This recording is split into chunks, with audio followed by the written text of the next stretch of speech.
E é por isso que as pessoas estão adoecendo tanto mentalmente, é por isso que está todo mundo muito estressado, porque é o dia todo as coisas mais básicas falhando. E essas coisas falham porque a gente não prestou atenção nelas ou porque a gente não é eficiente na hora de colocar em prática o que está planejado? As duas coisas, e eu acho que nessa linha de papo reto, São Paulo não teve prefeito por 3 anos. Por 3 anos, ninguém sabia quem era Ricardo Nunes. Por 3 anos, a gente não viu a prefeitura. O lixo acumulou na rua, as lâmpadas queimaram, a gente caiu na educação, tiraram alguns ônibus que estavam circulando, aumentou o tempo no transporte, e aí veio a véspera de eleição. O que você faz se você não tem um trabalho de longo prazo? Você joga asfalto. Foi isso que o Nunes fez. Ele jogou asfalto safado, porque o asfalto já está esfarelando, e aí começaram a aparecer inúmeras denúncias de corrupção. De máfia das creches, de contrato parcelado na educação, de contrato superfaturado. Então, eu não sei o que ele fez nesses 3 anos, mas ele não foi prefeito de São Paulo. E aí São Paulo estava com caixa por conta da questão do Campo de Marte. O azar que a gente deu, um prefeito tão medíocre, tão inoperante, no momento que São Paulo tem dinheiro pela primeira vez em muitos anos. E aí chegou a véspera de eleição, ele estava com mais de 30 bi em caixa, dinheiro para gastar. E aí, como é que você gasta dinheiro rápido na prefeitura? Você coloca asfalto. Só que aí veio essa gastança com essas denúncias de corrupção. Então, eu acho que é por isso que a gente desandou.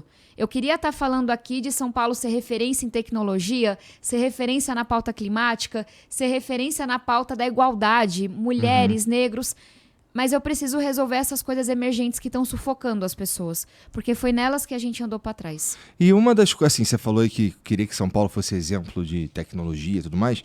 Eu vi no teu Instagram, acho que é Capacita aí o nome, que a ideia dele é capacitar pessoas a trabalhar em profissões do futuro, não é? Uma parada meio mais pensando no economias que, sei lá, estão nesse momento ou que virão, né? Qual que é o foco? Como é que faz? Vamos lá, caso eleita, como é que tu faz para quem é a galera que você está mirando para participar? O Capacitaí, ele é mais amplo porque ele fala de todos os setores da economia.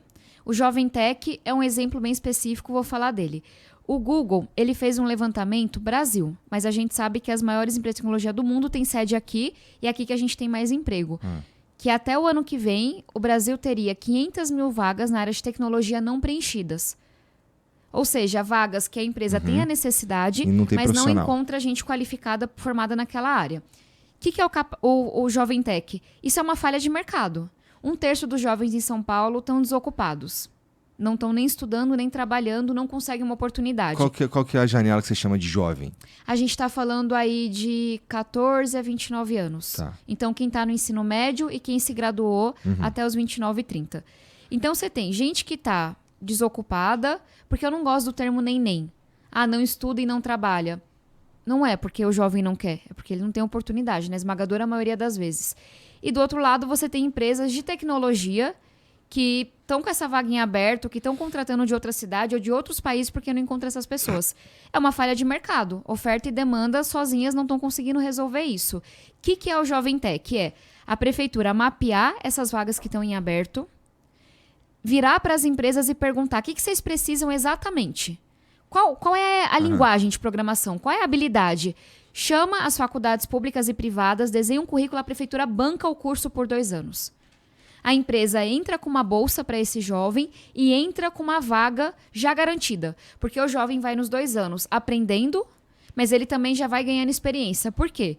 Porque eu também não quero mais jovens no mercado que têm o diploma, mas não têm a experiência. E aí a gente vai preenchendo essa falha de mercado. São jovens que hoje não recebem nada, ou estão no mercado informal, e que vão acessar empregos de 5, 8 mil reais. Aí vão falar, Tabata, muito bonito, mas não dá para fazer, né? Porque a gente tem um prefeito medíocre e acha que não dá para fazer nada. Recife está fazendo isso. A inspiração para o Jovem Tech é um programa de Recife que chama Embarque Digital, que é exatamente o que eu descrevi. 2 anos, a prefeitura banca o curso e a empresa entra com a vaga, e Recife já formou milhares de jovens que vêm da escola pública e que agora estão atuando no setor de tecnologia com bons salários. Então, só para a gente ver que realmente São Paulo está ficando para trás, sabe? A gente tem mais empresa, a gente tem mais vaga, a gente tem mais jovem do que Recife, e Recife consegue fazer uma coisa que a gente não está fazendo hoje. Dá para fazer muito mais. Mas assim, Não dá para dizer também que não tem nada funcionando em São Paulo. Por exemplo, o lance daquela faixa azul dos motoca lá. E até eu fico pensando assim, do ponto de vista do cara que é a motoca, sabe? O principal problema para ele, por exemplo, é trânsito. E né? segurança também. Então, e segurança também. Então, para ele, por exemplo, aquela faixa ali azul ali, incrível, né?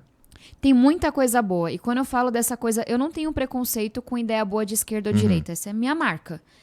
Eu juntei quase 800 pessoas para escrever meu plano de governo. Ex-ministros, ex-secretários, turma de esquerda, direita, nomes fodões mesmo, assim, sabe? Cláudia Coxim, doutora Ludmila Já, Armínio Fraga. É bastante impressionante. E, inclusive, trouxe ex-secretários de gestões do Bruno Covas, do Haddad, do Serra e do Kassab. Quem escreveu meu plano de governo foi a secretária de planejamento do Bruno Covas, que é a Vivian Satiro. Ela cuidava das metas do Bruno Covas. Então, assim, se tem alguém nessa disputa que conhece o que dá para fazer, o que funciona, sou eu. A gente tem que lembrar que o Ricardo Nunes, ele não foi eleito. Ele só tá aí porque o Bruno Covas morreu. E que o que ele fala que é dele, não foi ele que fez. Inclusive, ele teve a coragem de alterar as metas do Bruno Covas para baixo e ainda assim não conseguiu entregar metade. Faixa Azul, não é um programa do Ricardo Nunes, é top. Eu vou fazer mais, eu vou continuar. Mas é uma coisa de técnicos da CET que foi planejada há muito tempo. O Ricardo Nunes bate no peito para falar, eu zerei a fila em creche. Acho que ele falou isso aqui. Mentira! Eu espero que os fatos chequem isso. Quem zerou a fila das creches foi o Bruno Covas. A gente, quando olhou para ele, falou, cara, esse cara tá mentindo, esse cara é surreal. Hoje, tem menos matrículas em creche do que tinha em 2020. Como é que esse cara vira e fala que ele zerou a fila das creches? E até assim, ele fala, eu me arrependo da gente ter pedido os passaportes da vacina. Quem garantiu vacina em São Paulo foi Bruno Covas, não foi ele. Você vê, muita gente que estava com Bruno Covas está comigo hoje. Porque acha que com essa coisa do Ricardo Nunes de abraçar o bolsonarismo, ele esqueceu quem era Bruno Covas. A Vivian Satiro, que foi secretária de planejamento dele, o Orlando Faria, que foi Casa Civil do Bruno Covas, tá hoje no meu time. Então, assim, não é pra dizer, ele não fez nada. É porque o que ele diz que ele fez foi o Bruno Covas que fez. E ele fez um papel muito pior do que o Bruno Covas. E não é só dele, não. Você pega a virada cultural do Serra, você pega o céu da Marta, você pega essa visão de olhar para as enchentes, para a despoluição, para os mananciais do Kassab.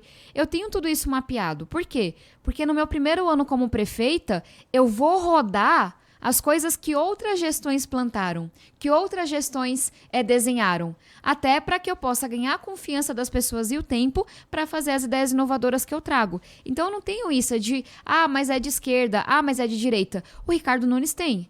Você sabe da pauta que eu tenho com saúde mental pelo que eu vivi com meu pai da dependência química.